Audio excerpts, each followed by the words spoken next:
PC life ടോക്സിലേക്ക് ഏവർക്കും വീണ്ടും സ്വാഗതം. ഇന്ന് ഒരുപാട് പേര് ആവശ്യപ്പെട്ട പോലെ നമ്മുടെ TMന്റെ ഒരു മോഡലുമായിട്ടാണ് ഞാൻ വന്നിരിക്കുന്നത്. TMന്റെ മോഡൽ ഓൾറെഡി നിങ്ങൾ ഒരുപാട് പേര് കണ്ടിട്ടുള്ളതായിരിക്കും. നമ്മൾ ഏത് ഭാഗമാണ് ക്ലാസ് എടുക്കാനായിട്ട് തീരുമാനിച്ചത് എന്നത് ബേസ് ചെയ്തിട്ടാണ് നമ്മൾ TM ഉണ്ടാക്കുന്നത്. ഈ TM ഉണ്ടാക്കുന്നത് പ്രത്യേകിച്ച് ഈ LP UP ഇൻ്റർവ്യൂവിൽ നമ്മൾ ഓൾറെഡി പറഞ്ഞതാണ്. ആദ്യത്തെ ഒരു 15 മിനിറ്റിൻ്റേതാണ് നമ്മൾ ഒരുങ്ങേണ്ടത്. പക്ഷെ അതിൽ നമ്മൾ ശ്രദ്ധിക്കേണ്ട കാര്യങ്ങൾ ഓരോ ഭാഗത്തിൻ്റെയും ഓരോ പഠന ഭാഗത്തിൻ്റെയും പഠന നേട്ടങ്ങളും ആശയങ്ങളും ശേഷികളും നൈപുണികൾ മൂല്യങ്ങൾ മനോഭാവങ്ങൾ അതിനുപയോഗിക്കുന്ന പഠന സാമഗ്രികൾ എന്നിവയെല്ലാം നമ്മൾ തീരുമാനിച്ച് കഴിഞ്ഞിരിക്കണം. അതിനെ ബേസ് ചെയ്തിട്ടായിരിക്കണം നമ്മൾ ആ ക്ലാസ് പ്രിപ്പയർ ചെയ്തിട്ടുണ്ടാവേണ്ടത്. നമ്മൾ എടുക്കുന്നത് ചെറിയൊരു പോർഷൻ ആണെങ്കിൽ പോലും അതിനെ അനുബന്ധിച്ച് എന്ത് ചോദ്യം ഇൻ്റർവ്യൂ ബോർഡിൽ നിന്നും ഉണ്ടായാലും അതിന് ഉത്തരം നൽകാൻ കേപ്പബിൾ ആയ തക്കവണ്ണം നമ്മൾ അതിൻ്റെ പഠന നേട്ടങ്ങളും ലക്ഷ്യങ്ങളെ പറ്റിയെല്ലാം നമ്മൾ അറിഞ്ഞിരിക്കണം. നിങ്ങൾ തീർച്ചയായിട്ടും ആ ഒരു പോർഷൻ നിങ്ങളൊരു ഡെമോ ക്ലാസ് കാണിച്ച് കഴിഞ്ഞു എന്ന് വിചാരിക്കുക. അതിനെ തുടർന്ന് എന്ത് ടീച്ചിങ് സ്ട്രാറ്റജിയാണ് നമ്മൾ അവിടെ യൂസ് ചെയ്യുന്നത് എന്ന് ഇൻ്റർവ്യൂ ബോർഡ് ചോദിക്കാം. അതുപോലെ തന്നെ ഈ ലെസൺ ഇൻട്രൊഡ്യൂസ് ചെയ്യാൻ നിങ്ങൾ ഏത് പാഠമാണ് പാഠഭാഗം എടുത്തിട്ടുള്ളത് ഏത് പാഠത്തിൽ നിന്നാണെന്ന് ചോദിക്കാം. അത് ഇൻട്രൊഡ്യൂസ് ചെയ്യാനായിട്ട് നിങ്ങൾ ഏതൊക്കെ ടെക്നിക്സ് ആണ് യൂസ് ചെയ്യാമെന്ന് ചോദിക്കാം.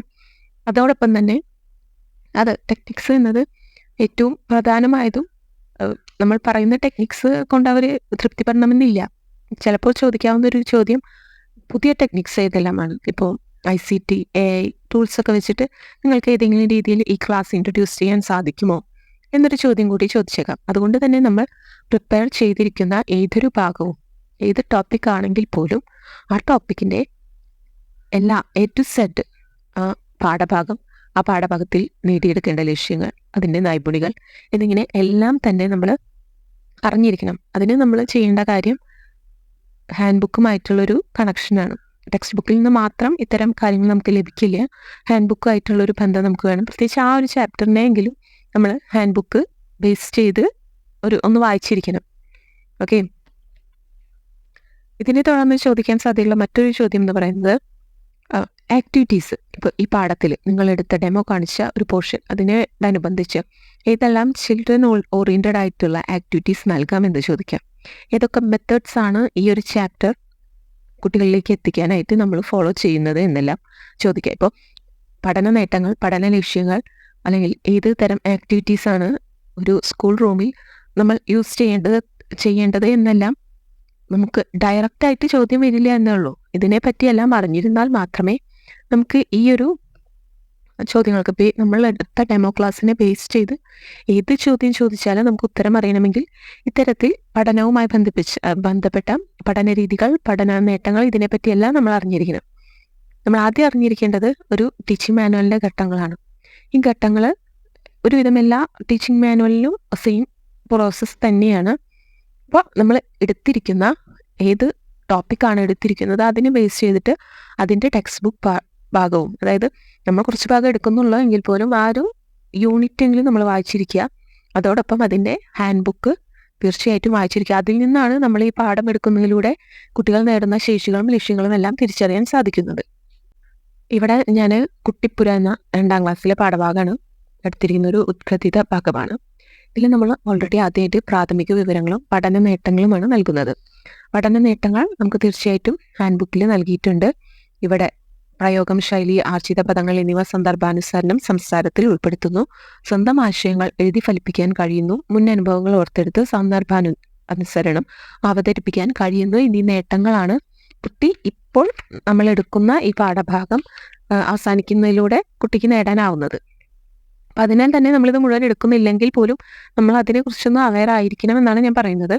പിന്നീട് നമ്മൾ എന്ത് ആശയമാണ് ഈ ഒരു ഭാഗം എടുക്കുന്നതിലൂടെ കുട്ടിക്ക് നൽകാനായിട്ട് ശ്രമിക്കുന്നത്. ഇതിൽ വ്യത്യസ്ത സ്ഥലങ്ങളിൽ കാലാവസ്ഥയ്ക്കനുസരിച്ച് ഭൂപ്രകൃതിക്കനുസരിച്ച് വ്യത്യസ്ത തരം വീടുകൾ നിർമ്മിക്കുന്നു. വീടുകൾ വ്യത്യസ്ത തരത്തിലാണുള്ളത്. വ്യത്യസ്ത ആകൃതിയിലും വ്യത്യസ്ത വലുപ്പത്തിലും വീടുകളുണ്ട്.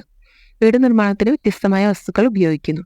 ഇത്തരം 3 ആശയങ്ങളാണ് ഈ ഒരു പാഠഭാഗം നമ്മൾ എടുക്കുന്നതിൽ നിന്ന് കുട്ടിക്ക് കിട്ടുന്നത്. ശേഷികൾ എന്നത് വ്യത്യസ്തത തിരിച്ചറിയുന്നു. മൂല്യങ്ങൾ മനോഭാവങ്ങൾ എന്ന ഹെഡിങ്ങിലെ കീഴെ വരുന്നത് വീട് എല്ലാവർക്കും അത്യാവശ്യമായ ഒന്നാണ് എന്ന തിരിച്ചറിവും വീടില്ലാത്തവരെ നാം സഹായിക്കണമെന്ന മനോഭാവവും. മനുഷ്യർ മാത്രമല്ല, മൃഗങ്ങൾ, ജന്തുക്കൾ എന്നിവയ്ക്കും വീട് അത്യാവശ്യമാണ് എന്ന ഒരു ഐഡിയ ഇതിലൂടെ കുട്ടി നേടിയെടുക്കുന്നു. വ്യവഹാര രൂപം എന്നത് സാധാരണ മലയാളം ഭാഗങ്ങളൊക്കെ വരുമ്പോഴാണ് വ്യവഹാരം എന്ന പോർഷൻ വരുള്ളൂ. ബാക്കി ടീച്ചിങ് മാനുവലിലും വ്യവഹാര രൂപം വരില്ല. ഇവിടെ ചിത്രവായനയാണ്. പഠന സാമഗ്രികളായിട്ട് നമ്മൾ ഉപയോഗിക്കുന്ന എല്ലാം തന്നെ എഴുതണം. അത് ഇവിടെ എഴുതി കൈപ്പിടിക്കേണ്ട കാര്യമില്ല. എങ്കിൽ പോലും നമ്മൾ ടീച്ചിങ് മാനുവലിൽ പഠന സാമഗ്രികൾ എന്നൊരു ഹെഡിങ് ഉണ്ട് എന്നുള്ളത് അറിഞ്ഞു വെക്കുക. ചിലപ്പോൾ ചോദിക്കുന്ന ടീച്ചിങ് മാനുവലിൻ്റെ ഒരു ഘട്ടങ്ങൾ ചോദിക്കുകയാണെങ്കിൽ നമുക്ക് പറയാൻ വേണ്ടി അറിഞ്ഞിരിക്കുക. പാഠപുസ്തകം, ഹാൻഡ് ബുക്ക്, ക്രോഡീകരണ ചാർട്ട്, പലതരം വീടുകളിലെ മാതൃകകൾ, CD എന്നിവയെല്ലാം ഇതിനായിട്ട് നമ്മൾ ഉപയോഗിക്കുന്നുണ്ട്. പിന്നെ നമ്മൾ ചെയ്യുന്നത് പ്രതീക്ഷിത ഉൽപ്പന്നമാണ് അവസാനത്തേതായി വരുന്നത്.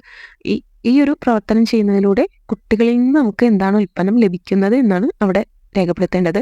തുടർന്ന് നമ്മുടെ പഠന പ്രവർത്തനവും അതിനായിട്ട് അതേസമയം കുട്ടികൾ എന്തെല്ലാം ആക്ടിവിറ്റീസാണ് അല്ലെങ്കിൽ പ്രതികരണങ്ങളാണ് നൽകുന്നത് എന്ന് വിലയിരുത്തൽ എന്ന പേജിൽ എഴുതുക. തുടർന്ന് നമ്മൾ ഈ ഒരു ടീച്ചിങ് മാനുവൽ വിലയിരുത്തുന്നതിൻ്റെ ഭാഗമായിട്ട് നമ്മളിതിൽ എന്തെല്ലാം മാറ്റങ്ങൾ ഇനി വരുത്തണം, അല്ലെങ്കിൽ കുട്ടികൾക്ക് എന്തെല്ലാം ആശയങ്ങൾ ലഭ്യമായി, അല്ലെങ്കിൽ ഏതെല്ലാം ഇനി ലഭ്യമാകാനുണ്ട് എന്നെല്ലാം ഉള്ളൊരു ചെറിയ വിവരണം നമ്മൾ ഇതിനോട് കൂടെ ചേർക്കണം. ഇത്രയേ ഉള്ളൂ. അവസാനം നമുക്കറിയാം മാസ്റ്ററുടെ പേര് ഒപ്പ്, ടീച്ചറുടെ പേര് ഒപ്പ് എന്നതാണ് ലാസ്റ്റത്തെ പോർഷൻ. ഇത്രയേ ഉള്ളൂ ഒരു ടീച്ചിങ് മാനുവൽ. അപ്പോൾ ഈ ടീച്ചിങ് മാനുവൽ ഇതിനോടൊപ്പം തന്നെ തുടർ പ്രവർത്തനം ഉൾപ്പെടുത്തേണ്ടതാണ്. ലാസ്റ്റ് 1 എന്ന് പറയുന്നത് തുടർ പ്രവർത്തനമാണ്. നമുക്ക് സ്കൂളിലേക്ക് കുട്ടികൾക്ക് നൽകാനുള്ള ഒരു പ്രവർത്തനം. പിന്നെ അത് കഴിഞ്ഞിട്ടാണ് ഒപ്പ് സൈൻ ചെയ്യേണ്ടത്.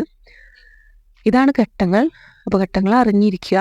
അപ്പം ഈ മോഡലിൽ വെച്ചിട്ട് നിങ്ങൾ എഴുതി ഉണ്ടാക്കേണ്ട കാര്യമില്ല. പക്ഷെ നമ്മൾ പ്രിപ്പയർ ചെയ്യുന്ന ഏത് ടോപ്പിക്കിനും ഇതേ രീതിയിൽ പഠന നേട്ടങ്ങളും അതിൻ്റെ ലക്ഷ്യങ്ങളും അതിനായിട്ട് ഉപയോഗിക്കുന്ന മാർഗങ്ങളും ഏതെല്ലാം മെത്തേഡ്സ് ഉപയോഗിച്ചാണ് ആ പോർഷൻ കംപ്ലീറ്റ് ചെയ്യാനായിട്ട് നമ്മൾ ഉദ്ദേശിക്കുന്നത് എന്നെല്ലാം ജസ്റ്റ് നമ്മൾ നോട്ട് ചെയ്ത് എന്തായാലും ഒരു റഫ് ബുക്കിൽ വെക്കുമല്ലോ, അതിൻ്റെ ഒപ്പം എഴുതി ചേർക്കുക. നമുക്ക് ലാസ്റ്റ് പോണതിന് മുമ്പൊക്കെ ഒന്ന് നോക്കുമ്പോൾ അതൊന്ന് നമ്മുടെ മൈൻഡിലൊന്ന് ഇരിക്കാനായിട്ട് പെട്ടെന്ന് എന്നെ സംബന്ധിച്ച് സാധാരണ ചോദിക്കാറുണ്ട്. നമ്മൾ എടുത്ത ക്ലാസ്സിനെ ബേസ് ചെയ്ത് ക്വസ്റ്റ്യൻസ് പലപ്പോഴും ചോദിക്കാറുണ്ട്. അപ്പം അങ്ങനെ ചോദിക്കുകയാണെങ്കിൽ ഉത്തരം പറയാൻ വേണ്ടി നമ്മൾ പ്രിപ്പയർ ആയിരിക്കുക. ഇത്രയുമാണ് ഒരു ക്ലാസ്സിൻ്റെ ടീച്ചിങ് മാനുവലുമായിട്ട് ബന്ധപ്പെട്ട് നിങ്ങൾക്ക് പറയാനുള്ള കാര്യങ്ങൾ. ഇതിനോടൊപ്പം തന്നെ ഞാൻ എൻ്റെ ഹാൻഡ് ബുക്കിൻ്റെ പോർഷൻസ് കിട്ടുകയാണെങ്കിൽ അതുകൂടി ഉൾപ്പെടുത്താൻ നിങ്ങൾക്ക് അറിയാം. അപ്പോൾ എവിടെ നിന്നാണ് ഇതിലെ പഠന നേട്ടങ്ങളും ലക്ഷ്യങ്ങളും എല്ലാം എഴുതുന്നത് എന്ന്. അതല്ല എങ്കിൽ നിങ്ങൾ ഹാൻഡ് ബുക്ക് നിങ്ങളുടെ കയ്യിലുണ്ടെങ്കിൽ ജസ്റ്റ് ഒന്ന് സെർച്ച് ചെയ്താൽ കിട്ടും. നിങ്ങൾക്ക് ഏവർക്കും യൂസ്ഫുൾ ആകുമെന്ന് തന്നെ കരുതുന്നു. നന്ദി.